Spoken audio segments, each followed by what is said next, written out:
दोस्तों, अगर आप भी एक एमएस वर्ड यूजर हैं या माइक्रोसॉफ्ट वर्ड को अपने प्रोफेशनल और पर्सनल वर्क के लिए डेली यूज करते हैं, लेकिन वहीं पे आप माइक्रोसॉफ्ट वर्ड के अंदर टेबल्स को यूज नहीं करते या फिर आपको टेबल्स को यूज करना नहीं आता, तो कहीं ना कहीं आप एमएस वर्ड के अंदर अपने डेटा को मैसी क्रिएट कर देते हो। तो आज की वीडियो आपके लिए काफी ज्यादा इंफॉर्मेटिव होने वाली है, क्योंकि इस एक सिंगल वीडियो के अंदर हम लोग जानने वाले हैं ऑल अबाउट टेबल।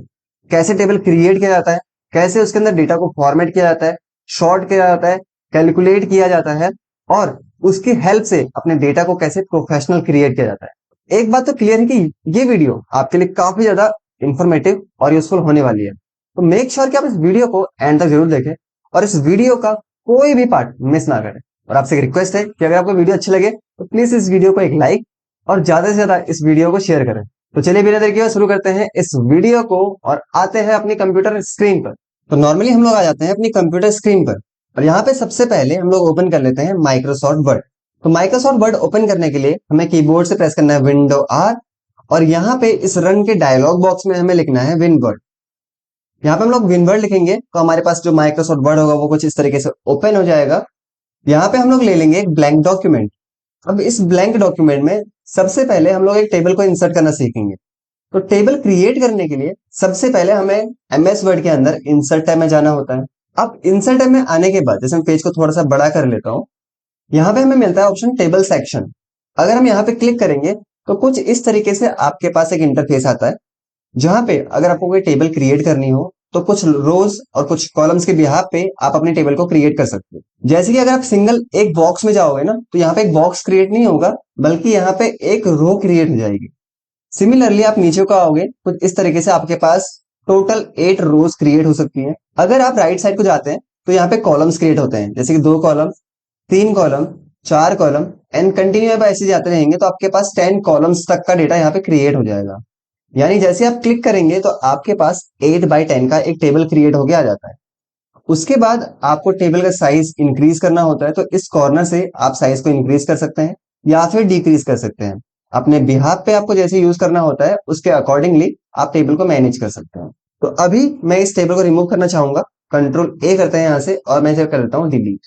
ये मैंने इसलिए डिलीट किया क्योंकि यहाँ पे एक फिक्स टेबल आई थी। फिक्स टेबल यानी 8 बाई 10 की, उससे ज्यादा टेबल में इंसर्ट उसमें नहीं कर पा रहा था। कम तो कर सकते हैं, ऑब्वियसली कम कर सकते हैं, पर ज्यादा नहीं कर पा रहा था। पर अगर आपको मैनुअली कभी भी एक्स्ट्रा रोज या एक्स्ट्रा कॉलम की नीड हो तो उसके लिए हमें एक ऑप्शन देखने को मिलता है इंसर्ट टेबल। इंसर्ट टेबल में आने के बाद हमें यहाँ पे क्या करना होता है, हमें यहाँ पे समझाना होता है कि हमें नंबर ऑफ कॉलम्स कितने देने हैं, हमें यहाँ पे समझाना होता है नंबर ऑफ रोज हमें कितनी देनी होती है। तो बेसिकली मैंने आपको थोड़ी देर पहले समझाया, तो वर्टिकल पोर्शन में जो होते हैं वो कॉलम्स कहलाते हैं और जो हॉरिजॉन्टल पोर्शन में होते हैं वो रो कहलाती है। तो मेरे को नंबर ऑफ कॉलम्स चाहिए सपोज 3, और यहाँ पे जो मुझे नंबर ऑफ रोज चाहिए वो मुझे चाहिए 15। तो मैंने यहाँ पे एक वैल्यू लिखी। जैसे ही यहाँ पे ओके करेंगे आप देख सकते हैं 1, 2 एंड 3 हमारे पास कॉलम्स क्रिएट हो जाते हैं। सिमिलरली 1, 2, 3 ऐसे कंटिन्यूसली हमारे पास 15 रोज यहाँ पे क्रिएट हो जाती है। तो इस चीज के अकॉर्डिंग हम लोग मैनुअली इसमें टेबल क्रिएट कर सकते हैं। अभी मैं इसको भी अंडू कर देता हूँ। अगेन हम लोग इंसर्ट टैब के अंदर आते हैं और अगेन मैं इसी ऑप्शन में जाता हूँ। इसी में हमारे पास एक ऑप्शन होता है जिसमें लिखा रहता है ऑटो फिट विंडो। अगर मैं इस पे क्लिक कर दूं, यहाँ क्लिक करने के बाद यहाँ पे आता है नंबर ऑफ कॉलम्स, यहाँ आता है नंबर ऑफ रोज, जो कि आप जान चुके हैं पहले। मैं यहाँ पे ले लेता हूँ नंबर ऑफ कॉलम 5 और नंबर ऑफ रोज में ले लेता हूँ 10। अब मैं यहाँ पे इसको कर देता हूँ ओके। जैसे मैं इसको यहाँ पे ओके करूंगा आप देखोगे कुछ इस कंडीशन में यहाँ टेबल क्रिएट हो गया आती है। यानी कि ये एक ऐसी टेबल है जो आपके कंटेंट के बेस पे छोटी या बड़ी होती है। फॉर एग्जाम्पल मैंने यहाँ पे लिखा एस नंबर यानी सीरियल नंबर, फिर मैं कीबोर्ड से टैब बटन प्रेस करूंगा और नेक्स्ट वाले कॉलम में चले जाऊंगा। मैं यहाँ पे लिख लेता हूँ नेम ऑफ कैंडिडेट्स, ये मैंने यहाँ पे लिख लिया। इसी तरीके से मान लो मैं इसकी बेसिक सैलरी यहाँ लिख लेता हूँ, बेसिक सैलरी। इस तरीके से मैंने ये चीज यहाँ पे लिख दी है। तो यानी कि कंटेंट के बेस पे ये छोटा और बड़ा होता है।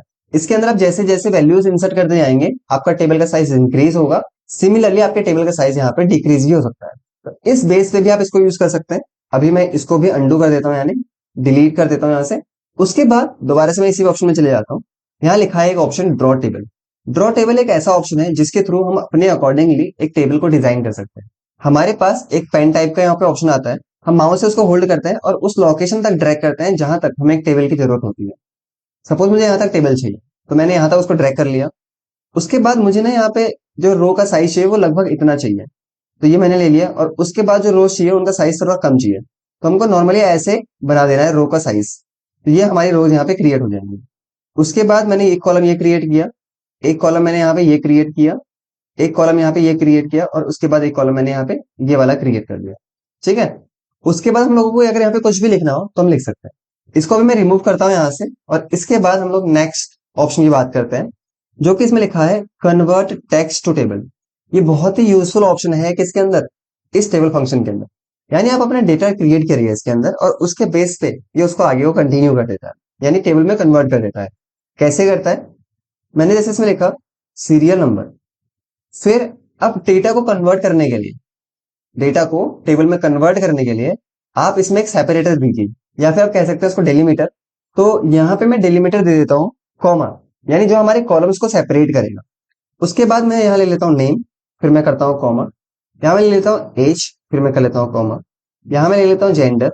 ठीक है। इतना करने के बाद मुझे यहाँ पे सिर्फ 4 ही कॉलम्स चाहिए, फिर मैं यहाँ पे एंटर प्रेस करता हूँ। उसके बाद मैंने यहाँ पे लिखा सीरियल नंबर में 1, और फिर मैंने यहाँ पे कॉमा किया। नेम के लिए मैंने यहाँ पे लिख दिया मोहित सिंह, फिर मैंने कॉमा किया। एज में मैंने यहाँ पे एज लिख दी, और जेंडर मैंने यहाँ पे जेंडर लिख दिया। तो मैंने यहाँ पे किया नेक्स्ट 2 लिखा यहाँ पे मैंने। उसके बाद मैंने यहाँ पे लिखा विकास, कॉमा किया। इतना करने के बाद मैंने यहाँ पे लिखा 25, फिर मैंने कॉमा किया, फिर यहाँ पे लिख दिया मेल। फिर मैं नेक्स्ट किया, मैंने यहाँ लिखा 3, मैंने यहाँ पे लिखा लकी, कॉमा किया यहाँ पे, एज लिख दिया यहाँ पे, फिर मैंने यहाँ पे कर दिया मेल। अब इतना करने के बाद ना मैंने कोई भी एक्स्ट्रा स्पेस नहीं दिया, मैंने हर वैल्यू के पीछे कॉमा लगा दिया है। इस पूरे को हम सिलेक्ट कर लेते हैं, टेबल में जाते हैं और करते हैं कन्वर्ट टेक्स्ट टू टेबल। जैसे हमने ये किया, आप यहाँ देखेंगे यहाँ लिखा है number of columns 4, 1 serial number, 2 name, 3 age, and 4 क्या है हमारा जेंडर। रोज तो फिक्स है कि 4 ही है, 1 2 3 4। हम कॉलम्स को बढ़ा भी सकते हैं, अगर हम लोग कॉलम्स बढ़ाने हैं 5 6 7 इस तरह से करने हैं तो वो भी हम लोग यहाँ से कर सकते हैं। बट बेसिकली हम लोग अभी यहाँ पे 4 रख लेते हैं इसको। इतना करने के बाद हम इसे कर लेते हैं ओके। जैसे हम इसको ओके करेंगे ना, आप देखोगे यहाँ पे आपका जो टेक्स्ट है वो टेबल में कन्वर्ट हो चुका है। तो ये बहुत ही यूजफुल होता है टेबल में कन्वर्ट करने के लिए किसी भी डेटा को। तो इस तरीके से आपका जो डेटा होता है वो टेबल में कन्वर्ट हो सकता है। अभी के लिए हम इसको भी रिमूव करते हैं और बात करते हैं नेक्स्ट टर्म की, जो कि इसमें है एक्सेल स्प्रेडशीट। अगर आपको एक्सेल की थोड़ी बहुत नॉलेज है, आप एक्सेल के अंदर थोड़ा फॉर्मूला लगाना चाह रहे हो और डेटा को यहाँ लाना चाहते हो, तो ये बहुत ही अच्छा ऑप्शन है। आप यहाँ क्लिक करिए, इससे आपका माइक्रोसॉफ्ट एक्सेल ओपन हो जाएगा। आप देखिएगा यहाँ पर भी आपको पूरे सेटिंग्स देखने को मिल रही है माइक्रोसॉफ्ट एक्सेल से रिलेटेड। अब मैं यहाँ पे एक छोटा सा डेटा प्रिपेयर करता हूँ। मैंने यहाँ लिखा नेम, यहाँ मैं लिख दिया मार्क्स। मैं कुछ लोगों का नाम मैंने लेता हूँ। मैंने यहाँ लिखा मोहित, मैंने यहाँ लिखा विकास, मैंने यहाँ लिखा लकी, मैंने यहाँ लिखा मयंक, या मैंने लिखा पृथ्वी। इस तरह से कुछ नाम लिखे हैं। अब यहाँ पे ना मार्क्स दे देता हूँ। तो जैसे मैंने यहाँ पे कुछ मार्क्स दिए इनको। इतना करने के बाद थोड़ा बहुत मतलब फॉर्मेट देना हो अगर तो लाइक मैंने इसको सेलेक्ट किया। यहाँ से हम कलर दे सकते हैं, यहाँ से वैल्यू को बोल्ड कर सकते हैं, यहाँ से आप क्या कर सकते हैं फॉन्ट फैमिली चेंज कर सकते हैं, जो कि आप एमएस वर्ड में भी कर सकते हैं। इस तरह से कॉलम का साइज छोटा या बड़ा कर सकते हैं। सपोज मुझे यहाँ पे टोटल निकालना है इन सबका, तो टोटल भी निकाल सकते हैं क्योंकि हम एक्सेल के अंदर है। वैसे तो एमएस वर्ड के अंदर भी निकाल सकते हैं, जो कि हम आगे जाके सीखेंगे अभी इसी वीडियो के अंदर। तो मेरे को यहाँ पे टोटल निकालना है, तो यहाँ पे हम लगा लेते हैं इक्वल सम, और इन सभी को हम सिलेक्ट कर लेते हैं, ब्रैकेट को क्लोज करते हैं और एंटर कर लेते हैं। तो ये कुछ इस तरीके से हम लोगों ने डेटा यहाँ पे प्रिपेयर कर लिया है, किसके अंदर, एमएस एक्सेल के अंदर। और हम अपने डेटा के साइज को यहाँ पे एडजस्ट कर लेंगे कुछ इस तरीके से। इतना होने के बाद आप नॉर्मली अपने पेज में क्लिक कर दीजिए। पेज पे क्लिक करते ही माइक्रोसॉफ्ट एक्सेल का डेटा आपके पास आ चुका है। आप कभी भी इसको दोबारा से एडिट कर सकते हो, कभी भी ओपन कर सकते हो, इट्स योर चॉइस। आप कभी भी इसको मैनेज कर सकते हो। ठीक है। तो इस बेस पे आप माइक्रोसॉफ्ट एक्सेल से भी डेटा यहाँ पे ला सकते हो। अभी हम इसको रिमूव कर, इसके बाद हम दोबारा से टेबल फॉर्मेट में जाते हैं। यहाँ आपको देखने को मिलेगा क्विक टेबल्स, ऐसे टेबल्स जो इसमें पहले से बने हुए हैं। आप देखेंगे यहाँ लिखा है बिल्ट इन, पहले से बने हुए, कैलेंडर 1, कैलेंडर 2, कैलेंडर 3, इस तरीके से आएंगे। एंड आप देखिएगा कई तरीके के ऑप्शन यहाँ दिए हुए हैं। इन ऑप्शन का बेनिफिट क्या होता है कि जैसे आपको क्लिक करना होता है और आपको एक रेडीमेड टेबल देखने को मिल जाता है। इस रेडीमेड टेबल में अगर आपको वैल्यूज को चेंज करना हो तो आप वैल्यूज को चेंज कर सकते हैं, फॉर्मेटिंग करनी हो, कलर चेंज करनी हो, फॉन्ट की स्टाइल चेंज करनी हो, वट एवर, जो भी आपको करना हो वो आप यहाँ से कर सकते हैं। अभी के लिए मैं इसको रिमूव कर रहा हूँ और कोई दूसरी स्टाइल्स में लेना चाहता हूँ। मैं गया इंसर्ट में, यहाँ क्लिक करते हैं, फिर मैं क्विक टेबल में चले जाता हूँ और यहाँ से ना मैं एक बनी हुई टेबल लेना चाह रहा हूँ, ये वाली डबल टेबल। तो जैसे मैंने ये वाली टेबल ली यहाँ पे, तो कुछ इस तरह से यहाँ पे ये इंसर्ट हो जाएगी। ठीक है। अब अभी तक हम जो भी टेबल क्रिएट कर रहे थे, हम टेबल को क्रिएट करने वाला ऑप्शन समझ रहे थे। अब जब हम टेबल को क्रिएट कर लेते हैं, इंसर्ट कर लेते हैं, तो उसके बाद ना हमारे पास एक ऑप्शन खुलता है टेबल डिजाइन और एक ऑप्शन खुलता है लेआउट, जिसको कि हम लोग डिटेल में भी समझने वाले हैं। पहले हम समझेंगे टेबल डिजाइन में क्या हो। जैसे कि जैसे कि ये हमारे पास एक टेबल है, इसको हम कैसे डिजाइन कर सकते हैं। यहाँ पे एक ऑप्शन देखने को मिलेगा जिसमें लिखा रहता है टेबल स्टाइल्स। अगर मैं इस ऑप्शन में क्लिक करूँ तो आपको कई सारे स्टाइल यहाँ देखने को मिल जाती है। ठीक है, आप देखिए काफी सारी स्टाइल यहाँ बनी हुई है। कौन सी स्टाइल आपको अपने टेबल के लिए सूटेबल लगती है, उसको आप इंसर्ट कर सकते हैं। सपोज मैं ये वाली स्टाइल पे लगा देता हूँ, तो कुछ इस तरीके से ये स्टाइल यहाँ पे अप्लाई हो जाएगी। अगर मैं फर्स्ट कॉलम में क्लिक करूंगा तो पहले कॉलम में हमारे पास कलर आ जाएगा, एंड मैं इसको अनचेक करूंगा तो यहाँ से कलर इसका हट जाएगा। इसी तरीके से यहाँ पे मैं करता हूँ टोटल रो, तो नीचे की रो ना टोटल रो में कन्वर्ट हो जाती है बेसिकली। टोटल रो में जहाँ पे हम टोटल कर सकते हैं। लास्ट कॉलम में अगर मैं क्लिक करूंगा तो आखिरी कॉलम में कलर आ जाएगा, नहीं रखना तो हटा सकते हैं। अगर मैं करता हूँ बैंडेड कॉलम्स, अभी इसका मतलब क्या होता है कि आपके एक कॉलम में कलर आएगा फॉर्मेटिंग, सेकंड में नहीं आएगा, फिर थर्ड में आएगा, फिर फोर्थ में नहीं आएगा, फिफ्थ में आएगा, सिक्स्थ में नहीं आएगा। ये होता है बैंडेड कॉलम्स के थ्रू। वहीं पे हमारे पास एक ऑप्शन होता है बैंडेड रोज, अगर मैं इसको अप्लाई कर दूं, देन आप देख सकते हैं अल्फा में कलर आ रहा है, बीटा में नहीं आ रहा, फिर गामा में आ रहा है, फिर डेल्टा में नहीं आ रहा है। इस तरीके से आप ये बैंडेड रोज आप यूज कर सकते हो। अगर आप दोनों को यूज करोगे तो कुछ इस बेस पे ये बन के आएगा। डिपेंड करता है कि आपको कैसी फॉर्मेटिंग रखनी है, वो आप यहाँ से रख सकते हैं। यानी स्टाइल आप यहाँ से चूज करते हैं, उस टोटल स्टाइल को चेंज करने के ऑप्शन या मैनेज करने के ऑप्शन टोटली यहाँ पर होते हैं। तो यहाँ से आप मैनेज कर सकते हैं ओवरऑल स्टाइल को। आई होप ये भी आपको क्लियर हो गया होगा। अब इसके बाद ना हम क्या करेंगे यहाँ पे कि मैं इस ओवरऑल एरिया को सिलेक्ट कर लेता हूँ। यहाँ से ना मुझे कोई कलर वगैरह अप्लाई करना हो अगर यहाँ से, तो हम यहाँ पे कर सकते हैं। जैसे मैंने यहाँ पे इसको रेड कलर दे दिया, या फिर मैंने इसको ग्रीन कलर दे दिया। इस तरह से हम इसमें कलर डाल सकते हैं। सिर्फ इसी में नहीं, हम बाकी एरिया में भी कलर अप्लाई कर सकते हैं। जितने एरिया में आपको कलर अप्लाई करना होता है वो सिलेक्ट करना पड़ता है पहले। तो सपोज मैं कुछ एरिया यहाँ सेलेक्ट कर लूँ, मान लो मैंने इतना सेलेक्ट किया, इसमें मैं कोई कलर देना चाहता हूँ, मैंने यहाँ पे दे दिया ये वाला कलर। ठीक है। और ये जो नीचे वाला एरिया है इसमें कोई डिफरेंट कलर देना चाहता हूँ, तो मैंने ये सिलेक्ट किया और उसके बाद मैंने इसमें दे दिया ये वाला कलर। तो इस तरीके से ना हम लोग इसमें टेबल्स को क्रिएट कर सकते हैं। ठीक है। तो ये ऑप्शन कुछ इस तरीके से यहाँ पे क्रिएट हो जाता है। अब इसके बाद यहाँ पे हम लोग अगर बॉर्डर्स वगैरह लगाना चाहें, तो यहाँ पे हम बॉर्डर स्टाइल पे क्लिक करते हैं। यहाँ पे हमारे पास बॉर्डर की काफी सारी स्टाइल्स होती हैं और हम यहाँ से वो लगा सकते हैं। मैंने इस पे क्लिक किया। इस पे क्लिक करने के बाद जैसे मैंने क्लिक किया ना, देखोगे आप मेरे माउस के कर्सर पे ना एक पेन टाइप का क्रिएट होके आ चुका है। अब अगर मैं क्या करूं, इस तरीके से इसे नीचे ड्रॉ करता हूँ, या फिर इसको ऐसे ड्रॉ करता हूँ, ठीक है, या फिर इसको ऐसे ड्रॉ करता हूँ। इस तरीके से ना हमारे इसमें बॉर्डर सप्लाई होते हैं। पर ये तब बेनिफिशियल है जब हम लोगों को कहीं कहीं पे बॉर्डर्स लगाने हो। लेकिन अगर आपको पूरी टेबल में बॉर्डर लगाने हो, तब आप इस ऑप्शन का यूज बिल्कुल भी मत करिए, क्योंकि आपका ये काफी ज्यादा टाइम लेगा। तो उसकी जगह पे हम लोग क्या कर सकते हैं, उसकी जगह पे हम इसको हटाएंगे यहाँ से, हम ओवरऑल टेबल को सिलेक्ट कर सकते हैं। ओवरऑल टेबल कैसे सिलेक्ट होती है, आप इस पर क्लिक कीजिए। क्लिक करते ही आपकी पूरी टेबल यहाँ सिलेक्ट हो जाती है। उसके बाद हम इस ऑप्शन में क्लिक करते हैं और यहाँ से हम लोग काफी टाइप की स्टाइल्स होती है उन्हें लगा सकते हैं। सपोज मैं ये वाली स्टाइल लगाना चाहता हूँ तो मैं इसे सिलेक्ट कर लूंगा। उसके बाद उसका साइज मुझे कितना रखना है, यहाँ से हम लोग साइज सिलेक्ट कर लेते हैं। फिर हम यहाँ से आगे कलर क्या रखना चाहते हैं, यहाँ से हम लोग कलर सिलेक्ट कर लेंगे। इतना करने के बाद हम इस ऑप्शन में जाएंगे। यहाँ से हम करेंगे अगर ऑल बॉर्डर्स, तो सारे बॉर्डर एक ही बार लग जाएंगे। नो बॉर्डर्स करेंगे तो कहीं बॉर्डर नहीं रहेंगे। राइट बॉर्डर करूंगा तो राइट साइड में ये वाला बॉर्डर लग जाएगा। लेफ्ट बॉर्डर करूंगा तो आप देख सकते हैं कि आपके टेबल में लेफ्ट साइड में बॉर्डर लग रहा है, टॉप बॉर्डर से अबव साइड, बॉटम बॉर्डर से बिलो साइड्स। तो डिफरेंट साइड्स होती हैं, इनका बॉर्डर्स लगा सकते हैं। जैसे कि मुझे अगर आउटर एरिया में लगाना हो तो आउटर एरिया में ये लगा सकते हैं हम लोग। ठीक है। तो ये हमारे पास ऑप्शंस होते हैं कि इस तरीके से हम अपने टेबल में बॉर्डर्स को अप्लाई कर सकते हैं। मैं अभी ऑल बॉर्डर करके छोड़ देता हूँ। आप देख सकते हैं कुछ इस तरीके से यहाँ पे बॉर्डर्स अप्लाई हो जाते हैं। तो आई होप कि टेबल डिजाइन का ये सारे सेक्शन आपको समझ में आ गए होंगे। बहुत इजी इजी ऑप्शन है, आप इन्हें यूज कर सकते हो जब भी आप कोई टेबल क्रिएट करोगे। तो अब हम बात कर लेते हैं लेआउट टैब की। तो लेआउट में हम जाएंगे। लेआउट में आने के बाद आप देखेंगे कुछ इस तरह से ऑप्शन आते हैं। लेआउट एक तरीके से एक ऐसा ऑप्शन है जिससे आप अपने टेबल को मैनेज कर सकते हैं। यानी उसका साइज मैनेज कर सकते हैं, उसमें रोज और कॉलम्स को मैनेज कर सकते हैं, बहुत सारी चीजें हैं। पर मैं एक सब कुछ क्यों बोल रहा हूँ, देखिए चलिए करके देखते हैं। मैंने नॉर्मली जेटा पे क्लिक किया, ठीक है। अभी आप देख सकते हैं मेरा माउस का कर्सर जेटा वाले बॉक्स में है। इसके बाद यहाँ पे एक ऑप्शन देखने को मिलता है सेलेक्ट का, और हम सेलेक्ट में चले जाते हैं। अगर मैं यहाँ पे सिलेक्ट सेल करूंगा, इससे क्या होगा कि सिर्फ मेरा जेटा वाला बॉक्स सिलेक्ट होगा। यानी सिर्फ एक बॉक्स को सिलेक्ट करने के लिए आप सिलेक्ट में जाके सिलेक्ट सेल कर सकते हो। वहीं पे अगर मैं सेलेक्ट कॉलम करूं, तो ये जो ओवरऑल लेटर नेम वाला कॉलम है ना, ये हमारा सिलेक्ट हो जाता है। सिमिलरली मैं अगेन जेटा पे क्लिक करता हूँ, सेलेक्ट में जाते हैं और करते हैं सेलेक्ट रो, तो जेटा वाली जो रो है ना वो सिलेक्ट हो जाती है। मतलब जहां पे आप क्लिक करेंगे वही चीज सिलेक्ट होती है। इस यहाँ पे आप इसे यूज कर सकते हैं। इसी में एक और ऑप्शन है सेलेक्ट टेबल। अगर मैं इस पे क्लिक करूंगा तो मेरी ओवरऑल टेबल सेलेक्ट हो जाती है। और सेकंड ऑप्शन क्या है पूरे टेबल को सेलेक्ट करने का, आप यहाँ क्लिक कीजिए, यहाँ से आप सेलेक्ट कर सकते हैं। आप सोच रहे होंगे कि कंट्रोल ए से भी तो सेलेक्ट ऑल होता है। कंट्रोल ए से सेलेक्ट ऑल होता है पर ऑल डेटा, ना कि सिर्फ टेबल। तो टेबल सेलेक्ट करने के लिए आपके पास ये ऑप्शन दिए गए हैं, आप यहाँ से यूज कर सकते हैं, या फिर आप सिलेक्ट में जाके सिलेक्ट टेबल कर सकते हैं। मैं अभी इस टेबल में से बॉर्डर्स हटा देता हूँ, ठीक है।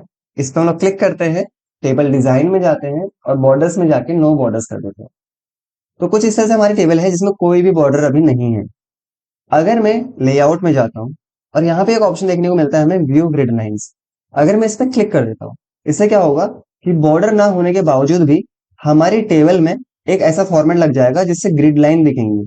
आप देख सकते हैं डॉटेड लाइन दिख रही होंगी, इन्हीं डॉटेड लाइन को ग्रिड लाइंस कहा जाता है। अगर मैंने हटा देता हूँ तो इस तरह से ऑप्शन हट जाते हैं। इसके बाद इसमें हमारे पास एक ऑप्शन है जहां लिखा था प्रॉपर्टीज। प्रॉपर्टीज एक ऐसा ऑप्शन है जो आपके टेबल की प्रॉपर्टीज आपको दिखाता है। यानी टेबल है ये, रोज की है, रोज का जो प्रॉपर्टी है वो ये है, स्पेसिफाइड कोई हाइट नहीं है यहाँ पे। उसके बाद यहाँ पे कॉलम है, सेल है, ऑल टेक्स्ट है, अलग अलग ऑप्शन है। तो यहाँ पे प्रॉपर्टीज होती है जो आपकी डिटेल्स को शो कर रहा होता है, आपको यहाँ से कोई चेंजेस नहीं करने होते। इसके बाद हम लोग समझते हैं नेक्स्ट ऑप्शन जो कि है ड्रॉ। ड्रॉ में हमारे पास पहला ऑप्शन है ड्रॉ टेबल। अगर मैं इस पर क्लिक करता हूँ तो जो टेबल हमारे पास ऑलरेडी बनी हुई है उसी में हम लोग एक्स्ट्रा रो या एक्स्ट्रा कॉलम ड्रॉ करना चाहें तो इस पेन की मदद से जो मेरे माउस के कर्सर पे आ रहा है इसके थ्रू हम क्रिएट कर सकते हैं। जैसे कि मैं गामा वाली लाइन में एक सीधी लाइन ड्रॉ करता हूँ, कुछ इस तरीके से। अब जैसे मैं इसे छोड़ूंगा ना, आप यहाँ पे देखेंगे एक नई लाइन क्रिएट हो जाए, एक न्यू रो यहाँ पे क्रिएट हो जाएगी। अगर आपको थोड़ा सा इसको समझने में थोड़ा डिफिकल्टी लग रहा है ना, तो मैं इसका पहले फॉर्मेट रिमूव कर देता हूँ। यानी हम लोग यहाँ पे टेबल डिजाइन में जाते हैं और कोई नॉर्मल फॉर्मेट ले लेते हैं इस तरीके से, बहुत सिंपल।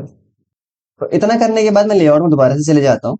यहाँ आने के बाद ना हमारे पास एक ऑप्शन है इरेजर का। अगर मैं यहाँ पे इरेजर में क्लिक करूंगा ना, सिंगल एक लाइन में क्लिक करूंगा यहाँ पे तो एक लाइन इरेज होगी, दूसरी लाइन में क्लिक करूंगा दूसरी लाइन इरेज होगी। पर अगर कभी भी आप ऐसे इरेज कर दोगे, आपका डेटा भी उसके अंदर से इरेज हो जाता है। तो मेक श्योर कि आप कैसे इरेज कर रहे हैं, आप पूरा डेटा रिमूव करना चाह रहे हैं या फिर आप सिर्फ लाइंस को ही रिमूव करना चाहते हैं, तो ये आपके ऊपर डिपेंड करता है। तो कुछ इस तरह से यहाँ पे इरेज वाला ऑप्शन वर्क करता है। अभी मैं कंट्रोल जेड कर लेता हूँ, यानी डेटा नॉर्मल कर लेता हूँ यहाँ पे, ठीक है। अब यहीं पे हमारे पास क्या ऑप्शन रहता है, हमारे पास रहता है डिलीट का ऑप्शन। पहले तो यहाँ पे जो एक्स्ट्रा रो है इसको रिमूव कर देते हैं हम लोग। अभी आप देखिए कुछ इस तरह से मेरे पास डेटा है, मैंने यहाँ पे डेल्टा वाली सेल के अंदर क्लिक किया हुआ है। डिलीट में जाता हूँ मैं, डिलीट में जाने के बाद मैंने किया डिलीट सेल में क्लिक, और यहाँ पे आप देखेंगे कुछ ऑप्शन हमारे पास आ रहे हैं। अब ये ऑप्शन क्या होता है, जैसे आप देखेंगे लिखा हुआ है शिफ्ट सेल लेफ्ट।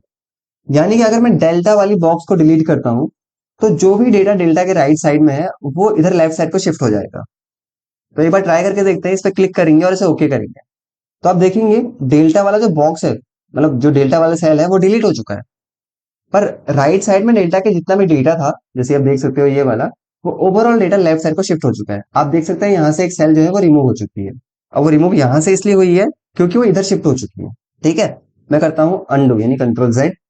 उसके बाद हम दोबारा से डिलीट में चले जाते हैं।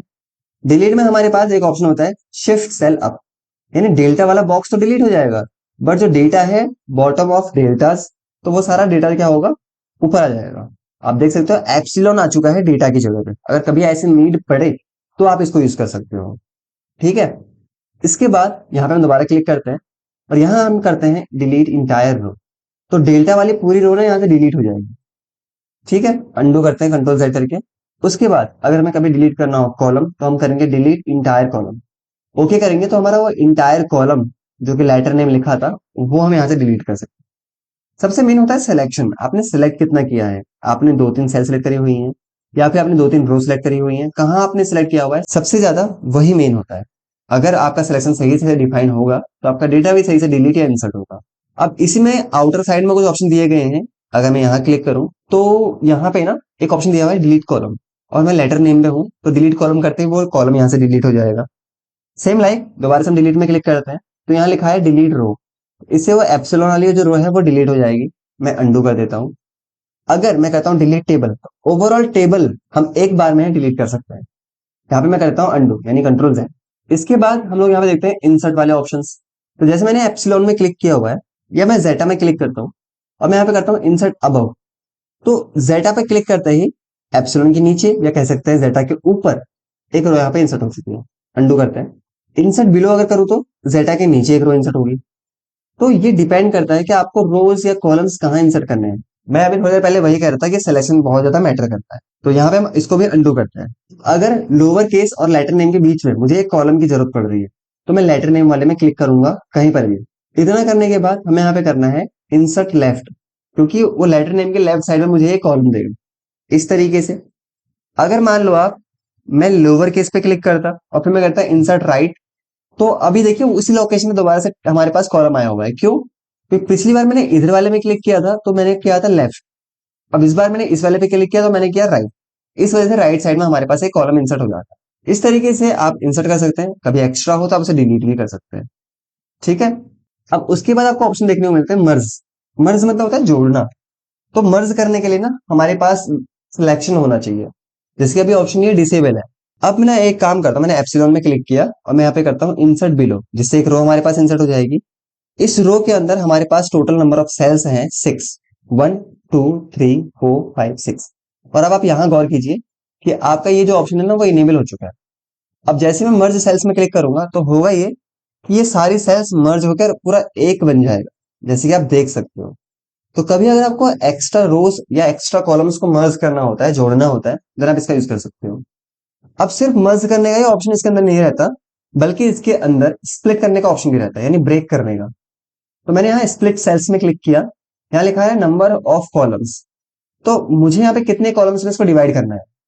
मैंने यहाँ पे लिखा कि मुझे इसको 3 कॉलम्स में डिवाइड करना है, तो 3 कॉलम्स में हो जाएगा। अगर मैं यहाँ पे लिखता हूँ 5 कॉलम्स में तो 5 कॉलम्स में। अगर मैं लिखता हूँ 6 कॉलम में तो उसमें हो जाएगा। तो अभी मैं 2 कर देता हूँ, ठीक है, समझाने के लिए अभी 2 करता हूँ। जैसे मैं इसको ओके करूंगा आप देखना 2 कॉलम्स में डिवाइड हो चुका है। कैसे?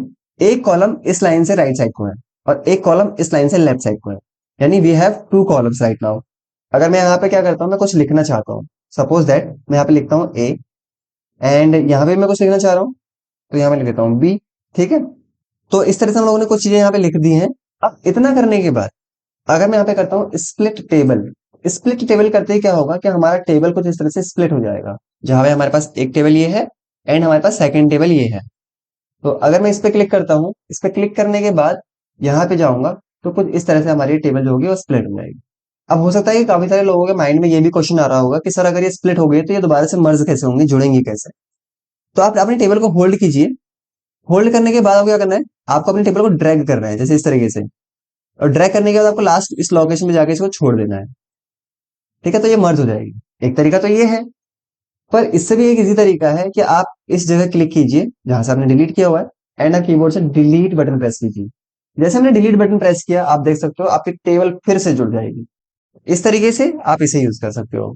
तो आई होप गाइस आपको ये ऑप्शन भी क्लियर ही हुआ होगा। अब हम बात करते हैं यहाँ पे इस ऑप्शन की। अगर मैं यहाँ पे करता हूँ ऑटोफिट, ऑटोफिट में जाके मैं करता हूँ ऑटोफिट कंटेंट। ठीक है, मैं यहाँ पे करता हूँ ऑटोफिट कंटेंट। इससे क्या होगा कि हमारी जो टेबल होगी ना वो ऑटोमेटिक फिट हो जाएगी उसके कंटेंट के अकॉर्डिंग, यानी उसके अंदर कितना कुछ लिखा है उसके बेस पे। अगर देख सकते हो इतना एरिया हमारे पास एक्स्ट्रा बचा हुआ है पेज के अंदर। और वहीं पे अगर मैं करता हूँ ऑटोफिट विंडो, सो विंडो के अकॉर्डिंग आप देख सकते हो कि कुछ इस तरीके से साइज को ये ऑटोमेटिक एक्सटेंड कर लेता है। ठीक है, इस तरह से ये देखो, आप बढ़ाने को तो खुद यहाँ से बढ़ा सकते हो, पर जब आपने यहाँ पे क्या किया ऑटोफिट विंडो किया तो ये इस बेस पे अपने आप को फिट कर लेता है। अब इतना करने के बाद ना यहाँ पे हम लोग क्या समझते हैं, यहाँ पे हम समझते हैं इन ऑप्शंस को, जहाँ पे हम लोग इसके रो के हाइट या कॉलम की विड्थ को इंक्रीज और डिक्रीज कर सकते हैं। जैसे कि मैं इसकी थोड़ा सा हाइट को इंक्रीज करना चाहता हूँ तो यहाँ से हम इसकी हाइट को इंक्रीज कर लेंगे।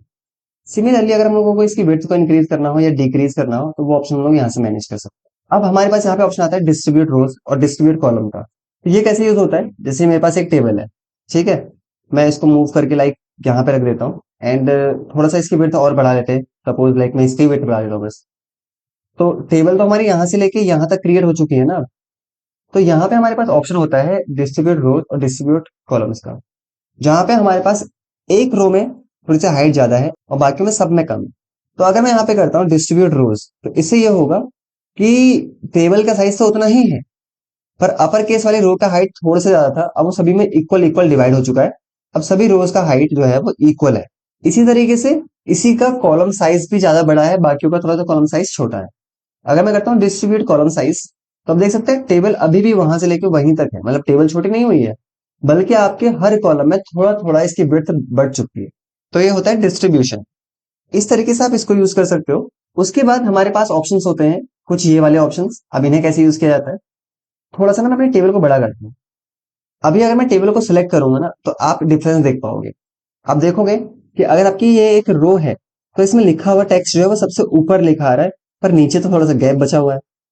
वो इस वजह से क्योंकि इस ऑप्शन में क्लिक किया हुआ है। ये रेफरेंस पॉइंट होता है, आपको रेफरेंस पॉइंट कहाँ रखना है। अगर मैं यहाँ पे क्लिक करता हूँ, मतलब टेक्स्ट तो लेफ्ट साइड से लिखा रहेगा, बट यहाँ पे जो टेक्स्ट है ना, अब ऊपर भी गैप रहेगा और नीचे भी गैप रहेगा। तो आप इस बिहाफ पे कर सकते हो। सिमिलरली अगर इस पे क्लिक करोगे तो इससे क्या होगा, टेक्स्ट नीचे रहेगा बट अबव साइड। अब अबव साइड क्या होगा, यहाँ पे गैप इंक्रीज हो जाएगा या गैप क्रिएट हो जाएगा, इस तरह से आप कह सकते हैं। आप सेंटर में वैल्यू को रखना चाहते हैं, आप राइट में वैल्यू को रखना चाहते हैं, तो इन रेफरेंस पॉइंट के अकॉर्डिंग आप अपने टेक्स्ट को मैनेज कर सकते हैं, क्या वो कैसे रखना है। जैसे मान लो मैं इसको अगर ऐसे रख दूंगा, तो इससे क्या होगा, किसी भी सेल के अंदर overall right left top bottom हर जगह से स्पेस क्रिएट हो जाएगा और टेक्स्ट कुछ इस बिहाफ में यहाँ पे लिखा आ जाएगा। अब अगर किसी टेक्स्ट की डायरेक्शन को कभी अगर आपको चेंज करना हो, तो यहाँ से आप टेक्स्ट की डायरेक्शन को चेंज कर पाओगे। तो ये ऑप्शन आपको अलाउ करता है कि आप टेक्स्ट की डायरेक्शन को चेंज कर सकते हो। इसके बाद हमारे पास ऑप्शन रहता है सेल मार्जिन। अब अगर मैं इस टेबल को सिलेक्ट करता हूँ, ओवरऑल टेबल मैंने यहाँ पे सिलेक्ट करी हुई है, आप देखोगे इस सेल में ना कुछ मार्जिन क्रिएट होता है। जैसे आप यहाँ पे देखोगे थोड़ा सा यहाँ पे स्पेस क्रिएट हो रहा है। अब अगर मैं सेल मार्जिन में चले जाता हूँ, टॉप साइड जीरो है, बॉटम साइड जीरो है, राइट साइड और लेफ्ट साइड में थोड़ा सा मार्जिन यहाँ पे क्रिएट कर रहा है। सपोज मैं लेफ्ट साइड का भी जीरो कर देता हूँ, ठीक है, इतना समझने के लिए। एंड मैं यहाँ पे करता हूँ इसको ओके। तो आप देखोगे कुछ इस तरीके से जो एक्स्ट्रा स्पेस यहाँ पे एड ऑन हुआ था, अब वो फिक्स हो जाता है। तो इस तरीके से आप सेल मार्जिन का यूज कर सकते हो। उसके बाद आपको नेक्स्ट ऑप्शन देखने को मिलेंगे डेटा में। सबसे पहला ऑप्शन देखने को मिलेगा शॉर्ट। अब इस डेटा पर थोड़ा ध्यान दीजिए, यहाँ लिखा हुआ है alpha beta gamma delta epsilon जेटा।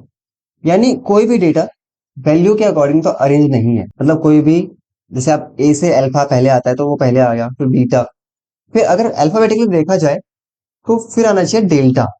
ठीक है, क्या आना चाहिए, डेल्टा। तो अगर हम लोग यहाँ पे क्या करते हैं, हम शॉर्ट में क्लिक करते हैं एंड यहाँ असेंडिंग लिखा हुआ है, लेटर नेम के अकॉर्डिंग हम इसको असेंडिंग कर रहे हैं। एंड जैसे हम इसको ओके करेंगे, आप देखिएगा यहाँ पे टेक्स्ट कैसे मैनेज हो जाएगा, alpha beta delta epsilon Etah and gamma then लोटा। यानी इस तरीके से ये ऑप्शन आ रहा है। ठीक है, सिमिलरली हम इसमें जाते हैं एंड मैं यहाँ पे करता हूँ डिसेंडिंग एंड इसको करते हैं ओके।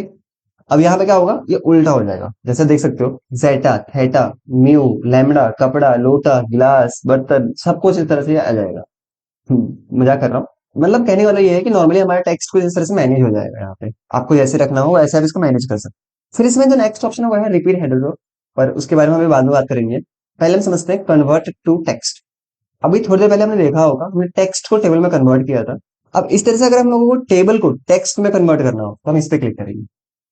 इसमें क्लिक करने के बाद ये कहता है कि आप अपने टेक्स्ट को ब्रेक तो करोगे, पर आप कैसे करना चाहते हो।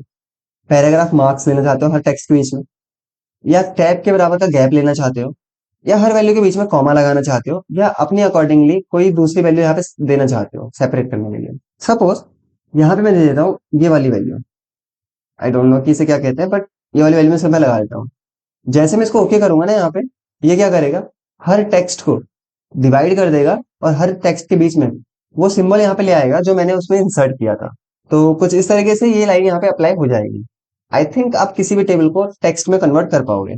तो अभी मैं इसको यहाँ से डिलीट कर देता हूँ। इतना करने के बाद यहाँ पे हम क्या करते हैं कि हम अगेन इंसर्ट हो जाते हैं, टेबल में क्लिक करते हैं। टेबल में क्लिक करने के बाद यहाँ से ना हम लोग कुछ इस तरह से टेबल यहाँ पे क्रिएट कर सकते हैं।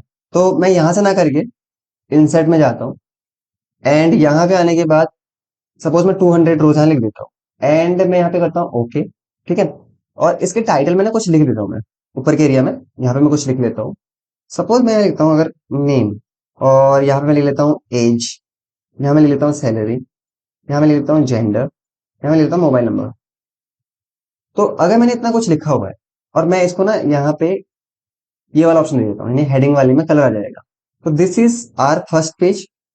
सेकंड पेज पे आते हैं नीचे, सेकंड पेज है, and this one is third page, and this is fourth page. तो हमारे पास 4 पेज का डेटा यहाँ पे क्रिएट हो रहा है।